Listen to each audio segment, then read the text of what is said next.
ಇವತ್ತು ನಾನು ನನ್ನ ಫ್ರೆಂಡ್ ಮದುವೆಗೆ ಅಂತ ಹೇಳಿ ಹೋಗ್ತಾ ಇದೀನಿ. ಇದು ಸಂಗೀತ ಇವೆಂಟಿಗೆ, ಇದು ಮೆಹಂದಿ ಇವೆಂಟಿಗೆ, ಇದೊಂದು ಬಟ್ಟೆ ಇವಾಗ ತೆಗ್ದು ಇದನ್ನ ಇವಾಗ ತುರುಕ್ಬೇಕು. ನಾನು ಪ್ಯಾಕಿಂಗ್ ಟೈಮಲ್ಲಿ ಕ್ಲೀನ್ ಮಾಡೋಣ ಅನ್ಕೊಂಡಿದ್ದೆ. ಪ್ಯಾಕಿಂಗ್ ಟೈಮಲ್ಲಿ ಇನ್ನೂ ಗಲೀಜ್ ಮಾಡಿ ಹೋಗ್ತಾ ಇದೀನಿ ಮನೇನ. ಸೊ ಗೈಸ್, ಅಮ್ಮ ನನಗೆ ರೊಟ್ಟಿ ಎಲ್ಲ ಖಾರ ಹಾಕೊಟ್ರು. ಫೋನ್ ಮಾಡ್ಬಿಟ್ಟು ಬರ್ತಾ ಇದೀನಿ ಪ್ಲೀಸ್ ಹೋಗ್ಬೇಡಿ, ಬರ್ತಾ ಇದೀನಿ ಪ್ಲೀಸ್ ಹೋಗ್ಬೇಡಿ ಅಂತ ಹೇಳ್ಬಿಟ್ಟು ಹೇಳೋದು ಅವ್ರಿಗೆ. ಇಗ್ಗ ಮುಗ್ಗ ಓಡಿ ಆಮೇಲೆ ಬಸ್ ಹತ್ತಿ ಆಮೇಲೆ ಫ್ಲೈಟಿಗೆ ಹತ್ತಿದ್ದು. ಆಗ್ಲಿ ನಂದು ಒಂದು ಅಂತ ಹೇಳ್ಬಿಟ್ಟು ನಾನು ಟ್ರೈ ಮಾಡ್ತಾ ಇದೀನಿ. ಇವಾಗ ಇಲ್ಲಿ ಬೈಕ್ ರೈಡಿಗೆ ಹೋಗೋಣ ಅಂತ ಹೇಳ್ಬಿಟ್ಟು ಬಂದಿದ್ದೀವಿ. ನಮಸ್ಕಾರ, ನಾನು Vamsha and welcome back to my YouTube channel. ಇವತ್ತು ನಾನು ನನ್ನ ಫ್ರೆಂಡ್ ಮದುವೆಗೆ ಅಂತ ಹೇಳ್ಬಿಟ್ಟು ಹೋಗ್ತಾ ಇದೀನಿ. ಸೊ ಅದಕ್ಕೆ ಅಂತ ನೋಡ್ತಾ ಇರ್ಬೋದು, ನನ್ನ ಡ್ರೆಸ್ ಎಲ್ಲ ಹಂಗೆ ಇಟ್ಕೊಂಡಿದ್ದೀನಿ. ತುಂಬಾ ಪ್ಯಾಕಿಂಗ್ ಮಾಡ್ಬೇಕು. ಆಕ್ಚುಲಿ ಉತ್ತರಾಖಂಡ್ ಅಲ್ಲಿ ಸ್ವಲ್ಪ ಚಳಿ ಇದೆ ಅಂತ ನಾನು ಕೇಳ್ಪಟ್ಟೆ. ಸೊ ಹಾಗಾಗಿ ಫಸ್ಟ್ ಮೇನ್ ಬಟ್ಟೆಗಳೇನಿದೆ ಅದನ್ನ ಇಟ್ಕೊಂಡು ಆಮೇಲೆ ನಾನು ಕೋಲ್ಡ್ಗೆ ಏನೇನಿದೆ ಮತ್ತೆ ರೆಗ್ಯುಲರ್ ಯೂಸ್ಗೆ ಏನೇನು ಬೇಕು ಅದನ್ನೆಲ್ಲ ತಗೋಬೇಕು ಅಂಡ್ ಸ್ವಲ್ಪ ಅಲ್ಲೆಲ್ಲ ಸುತ್ತಾಡೋಣ ಅಂತೆಲ್ಲ ಪ್ಲಾನ್ ಮಾಡಿದ್ರು. ಟೋಟಲಿ 4 days ಹೋಗ್ತಾ ಇದೀನಿ. ಅದಾದ್ಮೇಲೆ ಒಂದು ದಿನಾನು 2 days ಅಲ್ಲಿ ಗ್ಯಾಪ್ ಸಿಗ್ಬೋದು. ಅದಾದ್ಮೇಲೆ ನೆಕ್ಸ್ಟ್ ನಾನು ಇಂಟರ್ನ್ಯಾಷನಲ್ ಟ್ರಿಪ್. ಸೊ ಈ ಟ್ರಿಪ್ ಮೇಲೆ ಟ್ರಿಪ್ ಅನ್ಕೊಳ್ಳಿ. ಬಂದ್ಮೇಲೂ ಕೂಡ ನಾನು ಊರಿಗೆ ಹೋಗ್ಬೇಕು. ನಮ್ಮ ಊರಲ್ಲಿ ಜಾತ್ರೆ ಇದೆ. ಸೊ ಐ ಡೋಂಟ್ ನೋ ನನಗೆ ಎಷ್ಟು ಟೈಮ್ ಸಿಗುತ್ತೆ ಸಿಗಲ್ಲ ಅಂತ ಫುಲ್ ನೋಡುವ. ಎನಿವೇಸ್, ಸೊ ನಾನು ಒಂದೊಂದಾಗಿ ನನ್ನ ಡ್ರೆಸ್ಗಳನ್ನ ತೋರಿಸ್ತೀನಿ. ನೆಕ್ಸ್ಟ್ ಶಾಪಿಂಗ್ ಹೋದಾಗ ನಾನು ತಗೊಂಡಂತ ಡ್ರೆಸ್ ಬಂದ್ಬಿಟ್ಟು ಇದು. ಸೊ ಇದು ನನ್ನ ಫಂಕ್ಷನ್ ಅಲ್ಲಿ ಯಾವಾಗ ಹಾಕೋತೀನಿ ಅವಾಗ ಹಾಕೊಂಡಾಗ್ಲೇ ನೋಡಿ. ಸ್ವಲ್ಪ ಶರಾರಾ ಟೈಪ್ ಅಲ್ಲಿ ಇರುವಂತ ಬಟ್ಟೆ, ನಂಗೆ ಸ್ವಲ್ಪ ಸಿಂಪಲ್ ಆಗಿ ಫುಲ್ ಸ್ಲೀವ್ಸ್ ಇರುವಂತ ಬಟ್ಟೆಗಳು ಇಷ್ಟ ಆಗುತ್ತೆ. ಇದಕ್ಕೆ ನಾನು 4300 rupees ಕೊಟ್ಟಿದ್ದು. ಸ್ವಲ್ಪ ಜಾಸ್ತಿ ಆಯ್ತು, ಬಟ್ ದೆನ್ ಹುಡ್ಕಕ್ಕೂ ಆಗಲ್ವಲ್ಲ, ಲೇಟ್ ಆಯ್ತಲ್ಲ ಅಂತ ಹೇಳ್ಬಿಟ್ಟು ತಗೊಂಡೆ. ಬಟ್ ದೆನ್ ತುಂಬಾ ಬ್ಯೂಟಿಫುಲ್ ಆಗಿದೆ ಈ ಬಟ್ಟೆ, ಹಾಕೊಂಡ್ಮೇಲೆ ತುಂಬಾ ಚೆನ್ನಾಗಿ ಕಾಣಿಸುತ್ತೆ.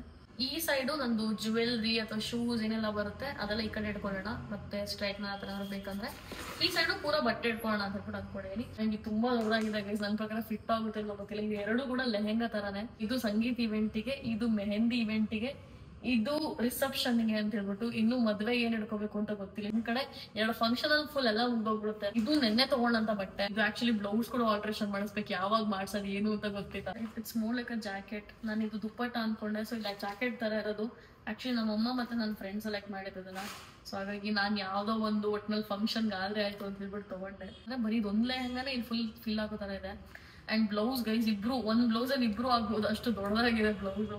ಇದೊಂದು ಬಟ್ಟೆ ಇವಾಗ ತೆಗ್ದು ಇದನ್ನ ಇವಾಗ ತುರುಕ್ಬೇಕು. ಕ್ಯಾನ್ ಇರೋದ್ರಿಂದ ಅದು ಸ್ಮೆಲ್ಲು ವಾಸನೆ ಹೊಡಿತಾ ಇದೆ ನನಗೆ. ಸೊ ಸ್ವಲ್ಪ ಬಿಸಿಲೆಲ್ಲ ಒಣಾಕೊಡ್ಬೇಕು ಇದನ್ನ. ಇಲ್ಲ ಅಂದ್ರೆ ಹಾಕೊಂಡಾಗ ಫುಲ್ ಪರ್ಫ್ಯೂಮ್ ಹಾಕೊಂಡು ಹಾಕೋಬೇಕು. ಇಲ್ಲ ಅಂತಂದ್ರೆ ಹಾಕೊಳಕ್ ಆಗಲ್ಲ, ಇದನ್ನ ಅಷ್ಟು ಸ್ಮೆಲ್ ಬರುತ್ತೆ. ಇದು ಆಕ್ಚುಲಿ ನಾನು ಪೀಸ್ ತಂದು ಹೊಲ್ಸಿದ್ದು. ಬ್ಲೌಸ್ ಅಷ್ಟು ಚೆನ್ನಾಗಿ ಏನು ಹೊಲ್ದಿಲ್ಲ, ಬಟ್ ಇಟ್ಸ್ ಓಕೆ, ಹೆಂಗೋ ಒಂದು ಮ್ಯಾನೇಜ್ ಮಾಡೋಣ. ಈಸ್ ಆಗ್ಲೇ ತೋರಿಸಿ ಸೂಟ್ ಕೇಸಲ್ಲಿ ಫಿಟ್ ಆಗಿಲ್ಲ. ಸೊ ಇವಾಗ ಸೂಟ್ ಕೇಸ್ನೇ ಚೇಂಜ್ ಮಾಡಿದೆ. ಅದಾದ್ಮೇಲೆ ಇವಾಗ ಈ ಚಪ್ಪಲ್ ಇಟ್ಕೋತಾ ಇದ್ದೀನಿ. ನಂದು ಚೂಡಿದಾರ್ ಏನ್ ತೋರಿಸ್ತಾ ಅದಕ್ಕೆ ಹಾಕೊಳಕ್ಕೆ ಅಂತ ಕೇಳ್ಬಿಟ್ಟು ಮೇಲೆ ಇದೊಂದ್ ಜೊತೆ ಎತ್ಕೋತಾ ಇದೀನಿ. ಸೊ ಇದ್ರ ಜೊತೆ ಕರೆಕ್ಟ್ ಆಗಿ ಮ್ಯಾಚ್ ಆಗ್ತಿದೆ ನೋಡಿ, ಹೇಳಿ ತಗೊಂಡಂಗಿದೆ ಇದು. ನಾರ್ಮಲ್ ವೇರ್ಗೆ ಅಂತ ಇಲ್ಲಿಂದ ಹೋಗ್ತಾ ಒಂದು ಸ್ವಲ್ಪ ಬೆಚ್ಚಗಿರುವಂತದ್ದು ಒಂದು ಚಪ್ಪಲಿ ಇದೆ. ಸೊ ಅದನ್ನ ಹಾಕೊಂಡು ಹೋಗ್ತೀನಿ. ಸೊ ಅಲ್ಲಿಗೆ ಚಪ್ಪಲಿದು ಸಾರ್ಟೆಡ್ ಅಂತ ಹೇಳ್ಬೋದು. 2 ಜೊತೆ ಇಟ್ಕೊಂಡು ಹೋಗ್ತಿರೋದು ಮತ್ತೆ ಒಂದ್ ಜೊತೆ ಹಾಕೊಂಡು ಹೋಗ್ತಿರೋದು. ತುಂಬಾ ಜಾಸ್ತಿ ಇದ್ರೂ ಹಿಂಸೆ ಆಗೋದಲ್ಲ, ಜಾಸ್ತಿ ಇಟ್ಕೊಳಕ್ಕಾಗಲ್ಲ ಲಗೇಜ್. ಸೊ ಹಾಗಾಗಿ ಚಪ್ಪಲ್ಲು ಮತ್ತೆ ಆಕ್ಸಸೈಸ್ ಎಲ್ಲ ಇದೆ, ಅದನ್ನ ಈ ಸೈಡಲ್ಲಿ ಇಡ್ತಾ ಇದ್ದೀನಿ.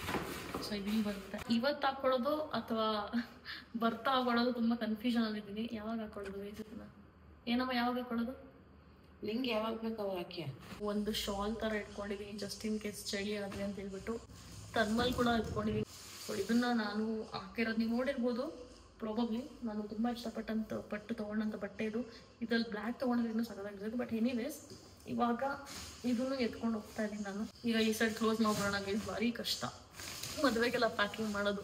ನಾನು ಜ್ಯುವೆಲ್ರಿನೆಲ್ಲ ಇಟ್ಕೋತಾ ಇದ್ದೀನಿ. ಸೊ ನನ್ನ ಪ್ರಕಾರ ಇದು ಸಾಕು ಅನ್ಸುತ್ತೆ, ಬಟ್ ಅದಕ್ಕೆ ನೆಕ್ ಪೀಸು ಬೇಕಾಗ್ಬೋದಾ ಅಂತ ಯೋಚನೆ ಮಾಡ್ತಾ ಇದ್ದೀನಿ. ಏನೇ ಹೇಳೋದು ಅಂತ ಗೊತ್ತಾಗ್ತಿಲ್ಲ. ನಾನು ಒಂದು ನೆಕ್ ಪೀಸ್ ಕೂಡ ಇರೋವಂಥದ್ದು ಪಿಂಕ್ ಕಲರ್ದೊಂದು ತೊಗೋಬೇಕಿತ್ತು waste, but I don't know. ಇವಾಗ ನಂಗೆ ರಿಯಲೈಸ್ ಆಗ್ತಿದೆ ತೊಗೊಂಡಿಲ್ಲ, ನನ್ನ ಹತ್ರ ಇಲ್ಲ ಅಂತ ಹೇಳ್ಬಿಟ್ಟು. ಇದನ್ನು ಒಂದು ಇಟ್ಕೊಂಡಿರ್ತೇನೆ. ಈ ಬಾಕ್ಸ್ ಅಲ್ಲಿ ನನಗೆ ಬೇಕಾಗಿರುವಂತ ಬ್ಯಾಂಗಲ್ಸ್, ಇಯರಿಂಗ್ಸ್ ಎಲ್ಲ ಇಟ್ಬಿಟ್ಟಿದ್ದೀನಿ, ಜ್ಯುವೆಲ್ರಿ ಎಲ್ಲ. ಇದು ಎಲ್ಲೂ ಓಪನ್ ಆಗುತ್ತೋ ಅನ್ನೋದೇ ಭಯ. ತುರುಕ್ಬಿಟ್ಟಿದ್ದೀನಿ. ಆಕ್ಚುಲಿ 2 ಇಡಬೇಕಿತ್ತು, 2 ಇರೋ ಐಟಮ್ನ 1 ಇಟ್ಟಿದ್ದೀನಿ. ಯಾವ ಎಲ್ಲ ಕ್ಯಾರಿ ಮಾಡ್ತೀನಿ ಅಂತ ಹೇಳ್ಬಿಟ್ಟು. ಹುಡುಗರ ಲೈಫ್ ಎಷ್ಟೋ ಈಸಿ ಅಂತ ಹೇಳ್ಬೋದು. ಇಷ್ಟೆಲ್ಲ ಪ್ಯಾಕಿಂಗ್ ಮಾಡುವಂಗೆ ಇರಲ್ಲ. 12 ಗಂಟೆ ನಂಗೆ ಎದ್ಬಿಟ್ಟು ಕುತ್ಕೊಂಡು. ನಾನು ಪ್ಯಾಕಿಂಗ್ ಟೈಮಲ್ಲಿ ಕ್ಲೀನ್ ಮಾಡೋಣ ಅನ್ಕೊಂಡಿದ್ದೆ. ಪ್ಯಾಕಿಂಗ್ ಟೈಮಲ್ಲಿ ಇನ್ನೂ ಗಲೀಜ್ ಮಾಡಿ ಹೋಗ್ತಾ ಇದ್ದೀನಿ ಮನೇನ. ಆಕ್ಚುಲಿ ನನ್ನ ಮೇಕಪ್ ಐಟಮ್ಸ್ ಎಲ್ಲ ಇಡ್ತಾ ಇದ್ದೀನಿ. One of the biggest bags ಅಂತ ಹೇಳ್ಬೋದು. ಇದು ಇನ್ನೂ ತುಂಬಾ ಐಟಮ್ಸ್ ಇರ್ಬೋದು. ಮೇಕಪ್, ಬ್ರಷ್, ಪ್ಯಾಲೆಟ್, ಸೊ ಇದರಲ್ಲೆಲ್ಲ ಸಿಗುತ್ತೆ. ಲಿಪ್ ಲೈನರ್ಸ್ ಕೂಡ ಜೊತೆಗೆ ಇಟ್ಟಿದ್ದೀನಿ, ಸೊ ದಟ್ ಆರಾಮಾಗಿ ಸಿಗ್ಲಿ ಮೇಕಪ್ ಮಾಡ್ಬೇಕಾದ್ರೆ ಅಂತ. ಎರಡನ್ನ ಕ್ಯಾರಿ ಮಾಡ್ತೀನಿ. ಮತ್ತೆ ಮಾಯಿಶ್ಚರೈಸರ್ ಗೈಸ್, ಇವಾಗಂತೂ ಏನು ಫುಲ್ ಸ್ಕಿನ್ ಎಲ್ಲ ಡ್ರೈ ಆಗ್ಬಿಟ್ಟಿದೆ, ಚಳಿಗಾಲ ಸ್ಟಾರ್ಟ್ ಆಯ್ತಲ್ಲ. ಹಾಗಾಗಿ ಈ ಪ್ಯಾಲೆಟ್ನ ತೊಗೊಂಡು ಹೋಗ್ತಾ ಇದ್ದೀನಿ ನಾನು. ಇದು ನನ್ನ ಪ್ರಕಾರ ಇದ್ರೊಳಗೆ ಇಡ್ಸುತ್ತೆ ಕ್ರೇಜ್. ಸೊ ಇದನ್ನು ಕೂಡ ಇದ್ರೊಳಗೆ ಇಟ್ಬಿಡ್ತೀನಿ ಆರಾಮಾಗಿ ಒಳಗಡೆ ಇರುತ್ತೆ. ವಾವ್, ಈ ಬ್ಯಾಗ್ ಇಷ್ಟೊಂದು ದೊಡ್ಡದಾಗಿದೆ ಅಂತ ಗೊತ್ತಿರಲಿಲ್ಲ. ದೊಡ್ಡದಾಗಿದೆ ಅಂತ ಗೊತ್ತಿತ್ತು. I am pretty much happy ನಾವು ಅಂತ ಹೇಳ್ಬೋದು. ನನಗೆ ನನ್ನ ಬ್ಯಾಗ್ನ ಪ್ಯಾಕ್ ಮಾಡೋದಕ್ಕೆ 4 hours ಹಿಡಿತು. ಪೂರಾ ರಾತ್ರಿ ನಿದ್ದೆ ಮಾಡಿಲ್ಲ. ಆ್ಯಂಡ್ ಈ ಕಣ್ಣು ಸ್ವಲ್ಪ ರೆಡ್ಗಾಗ್ಬಿಟ್ಟಿದೆ, ಯಾಕೆ ಅಂತ ಗೊತ್ತಿಲ್ಲ. ಆ್ಯಂಡ್ ಇದೊಂದು ದೊಡ್ಡ ಬ್ಯಾಗು ಮತ್ತು ಇದೊಂದು ಬ್ಯಾಗ್ ತೊಗೊಂಡಿದ್ದೀನಿ. ಸೇಫ್ಟಿ ಏನಾದ್ರು ಲಗೇಜ್ ಏನಾದ್ರಲ್ಲಿ ಜಾಸ್ತಿ ಆದರೆ ಕ್ಯಾಬಿನ್ ಬ್ಯಾಗ್ ಥರ ಎತ್ಕೊಂಡು ಹೋಗ್ಬೋದು ಅಂತ ಹೇಳ್ಬಿಟ್ಟು. So usually I don't prefer to carry so many bags because travelling ಟೈಮಲ್ಲಿ ತುಂಬ ಹಿಂಸೆ ಆಗಿಬಿಡುತ್ತೆ. This is the first time ನಾನು ಹೇಳಿದೆ ನಾನು ನಾರ್ತ್ ಇಂಡಿಯನ್ ಮ್ಯಾರೇಜ್ ಅಟೆಂಡ್ ಮಾಡ್ತಾ ಇರೋದು ಅಂತ. ಸೊ ಹಾಗಾಗಿ ಆಮ್ ಲೈಕ್ ಓಕೆ ಫೈನ್ ಅಂತ ಹೇಳ್ಬಿಟ್ಟು ಎಲ್ಲ ಬಟ್ಟೆಗಳು ಎತ್ಕೊಂಡಿದ್ದೀನಿ. ಹೋಗೋಕ್ಕಿಂತ ಮುಂಚೆ ರೊಟ್ಟಿ ತಿನ್ಕೊಂಡು ಹೋಗೋಣ ಅಂತ ಅಂದ್ಕೊಂಡೆ. ಸೊ ಅಮ್ಮಂಗೆ ಇದು ಕೂಡ ಕೇಳಿದೆ. ಸೊ ಗೈಸ್ ಅಮ್ಮ ನನಗೆ ರೊಟ್ಟಿ ಎಲ್ಲ ಖಾರ ಹಾಕ್ಕೊಟ್ರು. ಅವರು ಪಾಪ ಮಲ್ಗೆಲ್ಲ ನಾನು ಹೋಗೋ ತನಕ ಹಂಗೆ ಆಡ್ತಿದ್ರು. ಇವಾಗ ಇದೊಂದು ತಿನ್ಕೊಂಡು ಹಂಗೆ ಹೋಗ್ತೀನಿ ಗೈಸ್, ಲಗೇಜ್ ಎಲ್ಲ ಎತ್ಕೊಂಡು. ಇವಾಗ ಫೈನಲಿ ಏರ್ಪೋರ್ಟ್ ರೀಚ್ ಆಗಾಯಿತು. ಆ್ಯಂಡ್ ಇನ್ನೊಂದೇನಪ್ಪ ಅಂತಂದರೆ ಕಣ್ಣು ಯಾಕಾಗೋತ್ತಿಲ್ಲ, ಸಖತ್ ನೋವಾಗ್ಬಿಡದೆ. ಇವಾಗ ಒಳಗಡೆ ಬೋರ್ಡ್ ಆಗಬೇಕು. ಸೊ ಹೊರಡುವ ನಡೀರಿ. ನಾನಂತೂ ಇವತ್ತು ಫುಲ್ ಟಯರ್ಡ್ ಆಗಿಬಿಟ್ಟಿದ್ದೀನಿ, ನಿದ್ದೆ ಇಲ್ಲ. ರಾತ್ರಿ ಎಲ್ಲ ಮಲಗ್ದಂಗೆ ಪ್ಯಾಕ್ ಮಾಡಿರೋದು. ಇವಾಗ ಟೈಮ್ ಬಂದ್ಬಿಟ್ಟು 3 o'clock. ಸೊ ನನಗೆ 4:25ಗೆ ಫ್ಲೈಟ್ ಇರೋದು. ಬೇಗ ಒಳಗಡೆ ಹೋಗೋಣ, ಲೇಟ್ ಆಗುತ್ತೆ. ಇನ್ನು ಲಗೇಜ್ ಎಲ್ಲ ಹಾಕಿ ಹೋಗೋ ಅಷ್ಟರಲ್ಲಿ ಇದು ಬೇರೆ ಬ್ಯಾಗು ಇಲ್ಲಿ ಬಂದಮೇಲೆ ಕೂತಾಯಿತು, ಇಷ್ಟು ಕಿತ್ಕೊಂಡ್ಬಿಟ್ಟಿದೆ ಅಂತ ಹೇಳ್ಬಿಟ್ಟು. ನೋಡೋಣ, ನಾನು ದೇವ್ರ ಮೇಲೆ ಬಾರ ಹಾಕ್ಬಿಟ್ಟು ಒಳಗಡೆ ಹೋಗೋಣ ಅಷ್ಟೇ, ಇನ್ನೇನು ಮಾಡೋಂಗಿಲ್ಲ. ಇನ್ನೂ ಹೋಗ್ತಾನೆ ಇದ್ದೀವಿ. ನಮ್ದು ಇನ್ನೂ ಫ್ಲೈಟ್ ಎಷ್ಟು ದೂರ ಇದೆ ಅಂತ ಗೊತ್ತಿಲ್ಲ. ನಾನಂತೂ ಓಡ್ಕೊಂಡು ಬಂದೆ. ನಾನೇ ಲಾಸ್ಟ್ ಹತ್ತಿದ್ದು ಬಸ್ಸಿಗೆ. ಇವಾಗ ಶಾಂತಿ ಆಗ್ತಾ ಇದೆ ಫುಲ್ಲು. ಹೊರಗಡೆ ಏನು ಚಳಿ ಆಗ್ತಿತ್ತು, ಇವಾಗ ಅಷ್ಟೇ ಸೆಕೆ ಆಗ್ತಿದೆ. ಓಡ್ ಬಂದಿದ್ದಕ್ಕೆ ಏನೇನಾಯಿತು ಸ್ಟೋರಿ ಅಂತ ಆಮೇಲೆ ಹೇಳ್ತೀನಿ. ನಿಜವಾಗ್ಲೂ ನಾನು ತುಂಬ ಕೆಟ್ಟ ಟೈಮ್ ನಡೀತಿದೆ ಅಂತ ಹೇಳ್ಬೋದು, ಸೀರಿಯಸ್ಲಿ ಹೇಳ್ಬೇಕಂತಂದರೆ. ಗಾಡ್ ನನ್ನ ಕೈ ಯಾರಿಗೂ ಬೇಡ ಅನ್ಸುತ್ತೆ. ಇನ್ನು ಹೋಗ್ತಾನೆ ಇದೆ ನೋಡಿ, ಎಷ್ಟೊಂದು ಇಂಡಿಗೋ ಫ್ಲೈಟ್ಸ್ ಇದೆ ಇಲ್ಲಿ. ಎಷ್ಟು ದೊಡ್ಡದಿದೆ ಗೈಸ್ ಏರ್ಪೋರ್ಟ್ ಅಲ್ವಾ. ಇದು ಒಳಗಡೆ ಎಷ್ಟು ಸೆಕೆ ಆಗ್ತಿತ್ತು, ಓಡ್ ಬಂದಿದ್ದಕ್ಕೆ ಇವಾಗ ಸ್ವಲ್ಪ ಗಾಳಿ ಬರ್ತಾ ಇದೆ. ಆ್ಯಂಡ್ ನೆಮ್ಮದಿ ಗೈಸ್, ಫೈನಲಿ ನನ್ನ ಫ್ಲೈಟ್ ನಂಗೆ ಸಿಕ್ತು ಅಂತ ಹೇಳ್ಬಿಟ್ಟು ಫುಲ್ ಟೆನ್ಷನ್ ಆಗ್ಬಿಟ್ಟಿದೆ ನಾನು. ಗೈಸ್ ಫೈನಲಿ ಎಲ್ಲರದು ಬೋರ್ಡಿಂಗ್ ಆಯಿತು. ಆ್ಯಂಡ್ ಫೈನಲಿ ಇನ್ಸಾಯ್ತು ಫ್ಲೈಟ್ ಅಂತ ಹೇಳ್ಬೋದು. ಪ್ರಿಟಿ ಟಯರ್ಡ್, ಸಕ್ಕ ಸೆಕೆ ಕೂಡ ಆಗ್ತದೆ. ಇಟ್ಸ್ ಲೈಕ್ ತುಂಬ ಡೆಲ್ಲಿಲಿ ಚಳಿ ಇರುತ್ತೆ ಅಂತ ಐ ಓರ್ ಸ್ವೆಟರ್ ಮೇಲೆ ಸ್ವೆಟರ್ ಹಾಕೊಂಡ್ಬಂದೆ. ಬಟ್ ನಾವು ಸಕ್ಕ ಸೆಕೆ ಆಗ್ತಾ ಇದೆ.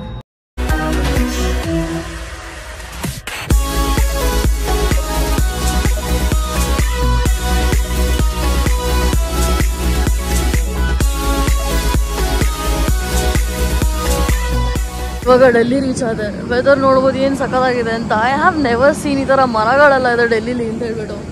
ಸೊ ಇವಾಗ ಬಸ್ ಹತ್ಕೊಳ್ಳೋಣ. ಇಲ್ಲಿ ಸ್ವಲ್ಪ ಚಳಿ ಇದೆ, ನಾನು ಅಂದ್ಕೊಂಡಷ್ಟು ಚಳಿ ಇಲ್ಲ.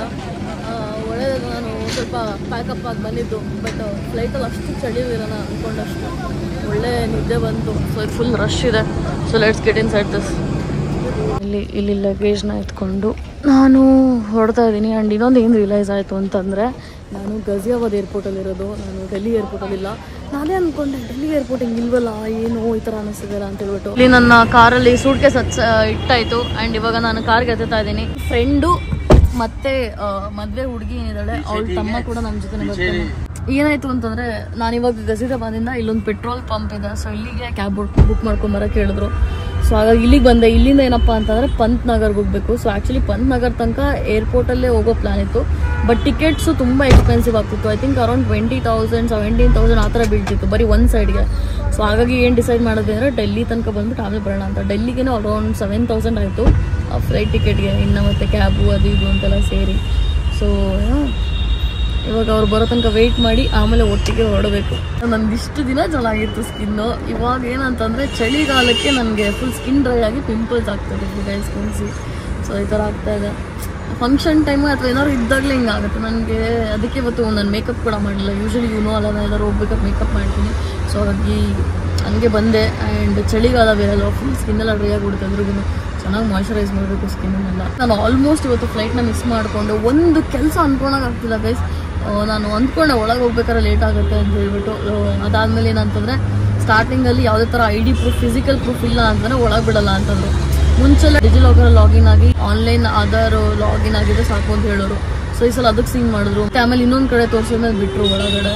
ಆಮೇಲೆ ಅಲ್ಲಿ ಲೇಟ್ ಆಯಿತಾ, ಅದಾದಮೇಲೆ ಬೋರ್ಡಿಂಗ್ ಪಾಸಲ್ಲಿ ಲೇಟ್ ಆಯಿತಾ. ಗಜಿಯಾಬಾದು ಮತ್ತು ಡೆಲ್ಲಿ ಕನ್ಫ್ಯೂಷನ್ ಆಗಿ ಆ ಕಡೆ ಹೋಗಿ ಈ ಕಡೆ ಹೋಗಿ ಲಗೇಜ್ನ ಬೋರ್ಡ್ ಮಾಡೋದಕ್ಕೆ ಅಂತೆಲ್ಲ ಇದು ಮಾಡಿದ್ರು.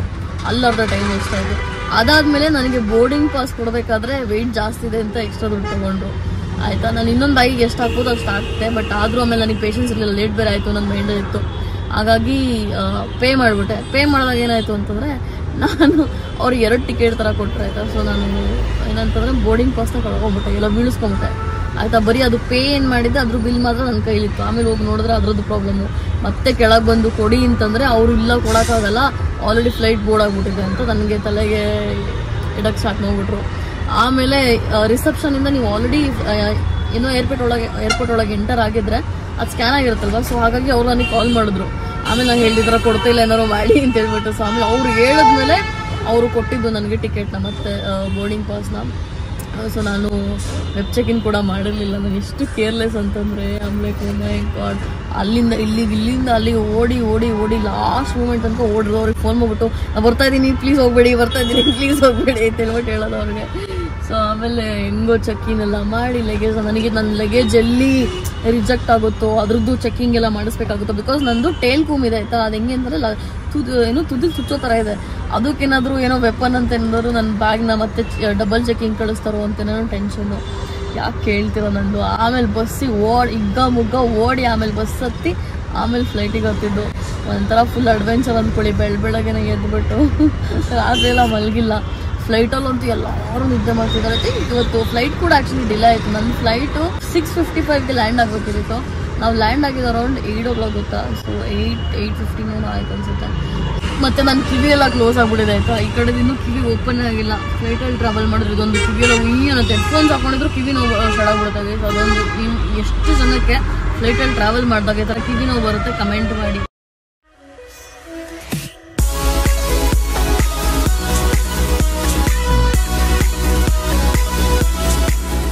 ಕಾರಲ್ಲಿ ಸ್ವಲ್ಪ ದಿನ ಟ್ರಾವೆಲ್ ಮಾಡಿದ್ವಿ. ನನ್ನ ಪ್ರಣವ್ನ ತೋರ್ಸೋದೇ ಮರ್ತೋಯ್ತು. Pranav say hi. ಸೊ ಇವಾಗ ನಾನು ಪ್ರಣವ್ ಏನಾದ್ರು ತಿನ್ನಬೇಕು. ಅವನಿಲ್ಲೇನೋ ತೊಗೊಳ್ಳೋಣ ಅಂತ ಹೇಳ್ಬಿಟ್ಟು ಬಂದಿದ್ದಾನೆ. ನಾನು ಅಲ್ಲಿಗೆ ಹೋಗಿ ಏನಾದ್ರು ತಿನ್ನೋದಕ್ಕೆ ನೋಡಬೇಕು. ಸೊ ಏನು ತಿನ್ನಕ್ಕೆ ಸಿಗುತ್ತೆ ಅಲ್ಲಿ ಹೋಗಿ ನೋಡುವ. ಆ್ಯಕ್ಚುಲಿ ಪ್ರಣವ್ ಜೊತೆ ರೇಖಾ ತಮ್ಮ ಕೂಡ ಬಂದಿದ್ದಾನೆ. ಸೊ ಅವ್ನ ಪಾಪ ಕಾರಲ್ಲೇ ಇದ್ದಾನೆ ಅನ್ಸುತ್ತೆ. ಅವ್ನು ತುಂಬ ಸೈಲೆಂಟ್ ಹುಡುಗ. ಈಗ ಏನು ಸಿಗುತ್ತೆ ಇಲ್ಲಿ ನೋಡಿ ತೊಗೊಂಡು ತಿನ್ನುವ. ನಮ್ಮ ಡ್ರೈವರ್ ಬರೀ ಒಂದು 5 minutes ಅಷ್ಟೇ ಬ್ರೇಕ್ ಅಂದ್ಬಿಟ್ರು. 5 minutಸಲ್ಲಿ ಎಲ್ಲಿ ತಿಂಡಿ ತಿನ್ನೋಕ್ಕಾಗುತ್ತೆ. ಟೈಮ್ ಬಂದ್ಬಿಟ್ಟು 10:30 11 ಗಂಟೆ ಆಗ್ತಾ ಬಂತು. ಇನ್ನೂ ಬ್ರೇಕ್ಫಾಸ್ಟ್ ಆಗಿಲ್ಲ.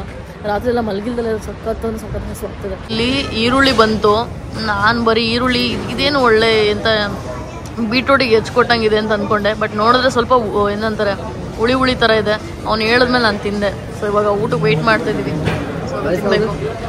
ರೇಖಾ ತಮ್ಮ ಕೂಡ ಬಂದ ಇವಾಗ. ನಾನು ಹಂಗೆ ತಿಂತಾ ಇದ್ದೀನಿ ನೋಡಿ ಗೈಸ್.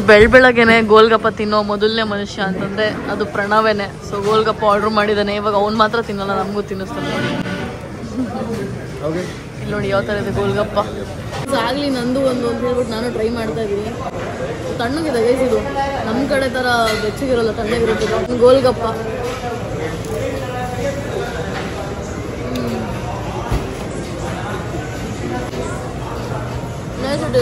ಪನ್ನೀರ್ ಬಟರ್ ಮಸಾಲ ಮತ್ತು ಜೀರಾ ರೈಸ್ ಕೂಡ ಬಂತು. ಅದನ್ನು ಕೂಡ ತಿಂತಾ ಇದ್ದೀನಿ. ಸ್ಪೂನಲ್ಲಿ ತಿನ್ನೋಕೆ ಹೋದೆ, ಈರುಳ್ಳಿ ಎಲ್ಲ ಕಟ್ ಮಾಡ್ಕೊಳಕ್ಕಾಗಲಿಲ್ಲ. ಹಾಗಾಗಿ ನಮ್ಮ ಕೈಯಲ್ಲಿ ತಿನ್ನೋದು ಸರಿ ಅಂತ ಹೇಳ್ಬಿಟ್ಟು ಕೈಯಲ್ಲಿ ತಿಂತಾ ಇದ್ದೀನಿ. ಸೊ ತಿನ್ನುವ. ಸೊ ಗೈಸ್ ಫೈನಲಿ ನಾನಿವಾಗ ರೂಮಿಗೆ ಬಂದು ಸ್ವಲ್ಪ ಫ್ರೆಶ್ ಅಪ್ ಆಗಿ ನಾನು ಸ್ವಲ್ಪ ಡ್ರೆಸ್ ಚೇಂಜ್ ಕೂಡ ಮಾಡಿದೆ. ಈಗ ಸಂಜೆ ಮೇಲೆ ಸ್ವಲ್ಪ ಚಳಿ ಜಾಸ್ತಿ ಆಗುತ್ತಂತೆ. ಸೊ ಹಾಗಾಗಿ ನೋಡೋಣ. ಎನಿವೇಸ್ ನಾವಿವಾಗ ಒಂದು ಬೈಕ್ ರೈಡಿಗೆ ಹೋಗೋಣ ಅಂತ ಹೇಳ್ಬಿಟ್ಟು ಅಂದ್ಕೊಂಡಿದ್ದೀವಿ. ಸೊ ನನ್ನ ಫ್ರೆಂಡ್ ಕಾರಲ್ಲಿ ಹೋಗೋಣ ಅಂತ. ಬಟ್ ಇಲ್ಲಿ ತುಂಬ ಟ್ರಾಫಿಕ್ ಇರುತ್ತಂತೆ. ಸೊ ಹಾಗಾಗಿ bike is the best option ಅಂತ ಅನಿಸ್ತು. ಸೊ ಹಾಗಾಗಿ ನೈನಿತಾಲೆಲ್ಲ ಏನೇನಿದೆ ಅದನ್ನೆಲ್ಲ ಫುಲ್ ಎಕ್ಸ್ಪ್ಲೋರ್ ಮಾಡ್ತೀವಿ ಇವತ್ತು. ಇವಾಗ ಇಲ್ಲಿ ಬೈಕ್ ರೈಡಿಗೆ ಹೋಗೋಣ ಅಂತ ಹೇಳ್ಬಿಟ್ಟು ಬಂದಿದ್ದೀವಿ. ಈ ಬೈಕ್ ಆ್ಯಕ್ಚುಲಿ ನೋಡೋದಕ್ಕೆ ತುಂಬ ಚೆನ್ನಾಗಿದೆ ಗೈಸ್. ಥರ ಚೆನ್ನಾಗಿದೆ ಅಲ್ಲ. ರಾಯಲ್ ಎನ್ಫೀಲ್ಡ್ ಎಲ್ಲ ಒಂಥರ ಕ್ಲಾಸ್ ಅನ್ಸುತ್ತೆ ನನಗೆ ತುಂಬ. ಇದು ಚೆನ್ನಾಗಿದೆ ಕಲರ್. ನನ್ನ ಫ್ರೆಂಡ್ ಹತ್ರ ಇದೇ ಥರದ್ದು ಒಂದಿದೆ. ಬಟ್ ಮುಂದೆಗಡೆ ಬ್ಲೂ ಥರ ಇದೆ.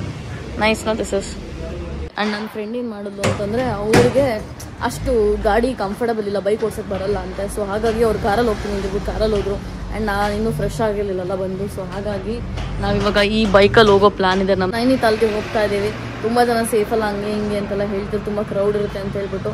ಎನಿವೇಸ್ ನೋಡುವ, ಅದು ನೆಕ್ಸ್ಟ್ ವ್ಲಾಗಲ್ಲಿ ಬರುತ್ತೆ. So I hope you guys enjoyed this video. ಹೀಗೆ ನೋಡ್ತಾ ಸಬ್ಸ್ಕ್ರೈಬ್ ಮಾಡ್ತಾರೆ ಅಂತ. See you in next video. Bye.